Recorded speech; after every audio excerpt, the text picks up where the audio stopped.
Did you know that? Did you know that the man who shaped New York's skyline was erased from history?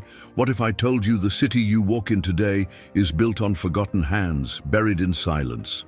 This is the chilling story of the black architect who helped build New York and why history tried to erase him.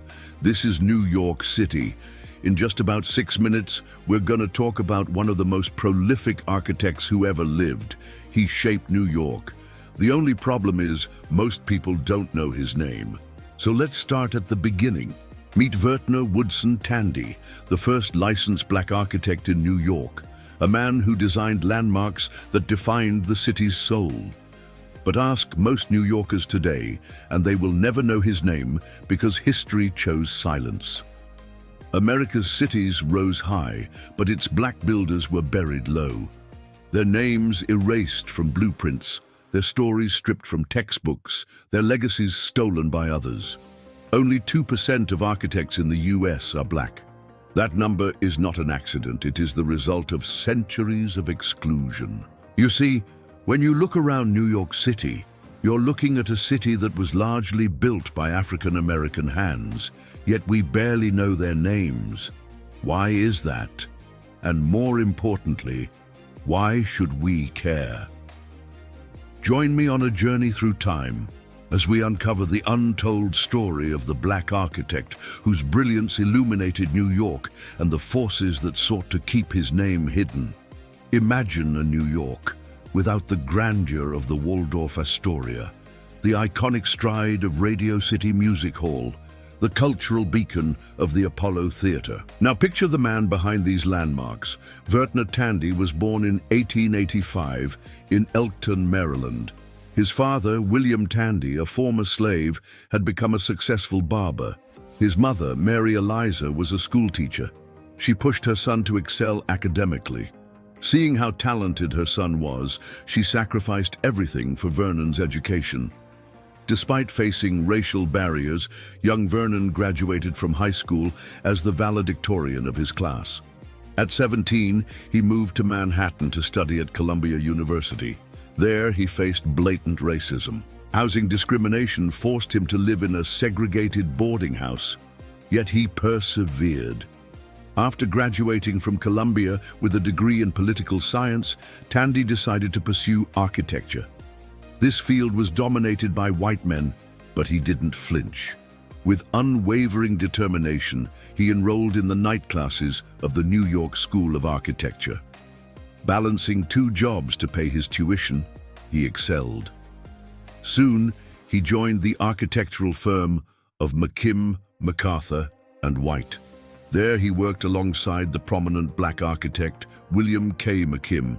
Together, they tackled prestigious projects, including the iconic 1913 addition to the Manhattan Club. It was here that Tandy's genius shone. His design for the club's interior blended beauty and functionality, impressing the elite clientele. In 1917, a pivotal moment arrived. Tandy became the first licensed black architect in New York State.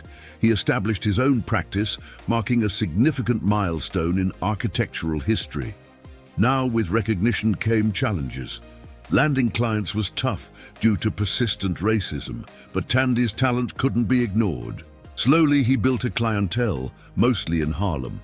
His designs catered to the aspirations of an evolving Harlem. They mixed modern aesthetics with the rhythms of African-American life. By the late 1920s, Vertner Tandy was a star.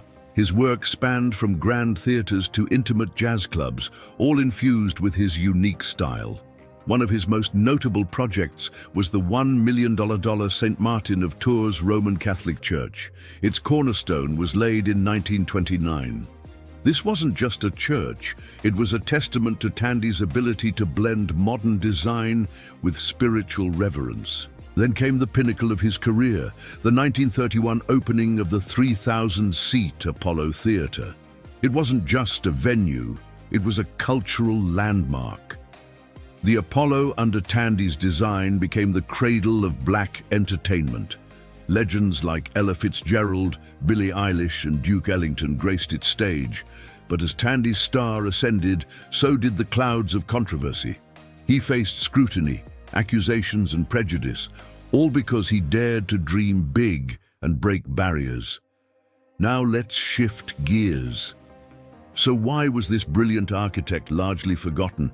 It's a tale of systemic racism, professional jealousy and erasure. You see, after World War II, New York's architectural scene shifted. Modernism took center stage, and Tandy's more traditional style fell out of favor. Then came the urban renewal programs of the 1950s and 60s. These initiatives, while aiming for progress, often displaced long-standing black communities. Sadly, Tandy's legacy suffered during this period. His buildings were demolished to make way for new developments. The Apollo Theater, a symbol of his brilliance, was nearly lost. It was saved only in 1976 when it was designated a landmark. But here's the kicker. Even in his own community, Tandy faced challenges. Some criticized him for catering to white clients. Others felt his designs didn't do enough to uplift Black America. This criticism stung, especially as he poured his heart into each project, striving to balance aesthetics with the social realities of his time. Now fast forward to today. The city that Tandy helped shape has changed dramatically. Gentrification has altered the landscape. Harlem, once a vibrant black cultural hub, is now dotted with luxury condos and designer boutiques. As New York embraces its history once again, there's a growing movement to reclaim and remember the contributions of black architects like Vertner Tandy. Architectural historian Robert A.M. Stern has led the charge. Through exhibitions and books, he's highlighted Tandy's genius, emphasizing his pivotal role in shaping New York's skyline. Yet despite these efforts, there's still a long way to go. Only 2% of architects in the US are black. That number is not an accident. It is the result of centuries of exclusion. Entire black neighborhoods like Weeksville in Brooklyn, once home to 5,000 African Americans, have nearly vanished under gentrification. Churches in Harlem have been demolished. Histories rewritten, spirits wiped clean in the name of profit. Take, for example, the demolition of the historic Abyssinian Baptist Church in Harlem.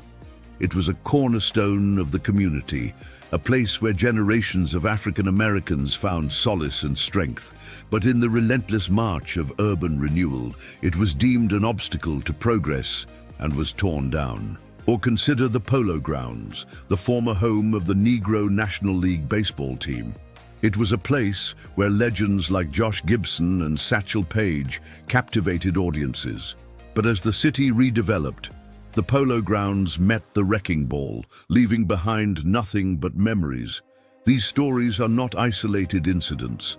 They're part of a larger narrative of erasure.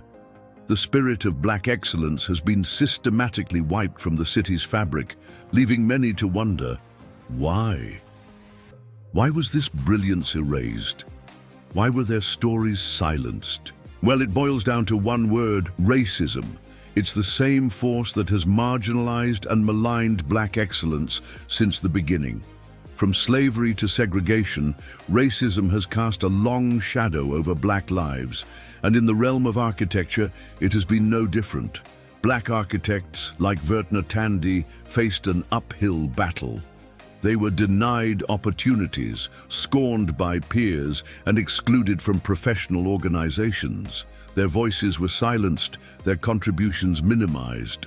Moreover, the narrative of architectural history has traditionally been dominated by white perspectives. The stories of black architects have been stripped from textbooks and overshadowed in popular discourse. This deliberate erasure has perpetuated a cycle of obscurity, leaving many unaware of the immense contributions of black minds. The good news is, movements are rising. Activists, historians, and architects are uncovering the truth piece by piece. They're restoring the legacy of those who built this city with their blood and brilliance. It's a movement that seeks to right historical wrongs and celebrate the achievements of black architects. It's about recognizing the genius of those whose contributions have been overlooked for far too long. So, how can you be part of this movement? Well, it starts with awareness. Educate yourself about the contributions of Black architects. Explore their work, understand their struggles, and appreciate their triumphs. Support initiatives that promote diversity in architecture. Encourage young Black minds to pursue their dreams and break barriers. As we conclude our journey through the life and legacy of Vertner Tandi, remember this: the brilliance of Black architects has shaped our cities, our cultural institutions, and our everyday lives. Their contributions are not footnotes in history. They're the very foundation upon which architectural excellence is built. So let us be the generation that breaks the cycle of erasure. Let us celebrate the genius of Black architects and ensure that their names are not just remembered, but are celebrated. Thank you for joining us on this episode. If you enjoyed the video, please hit the like button, subscribe to our channel. Your support helps us continue telling these important stories. Until next time, stay curious and keep exploring the world around you.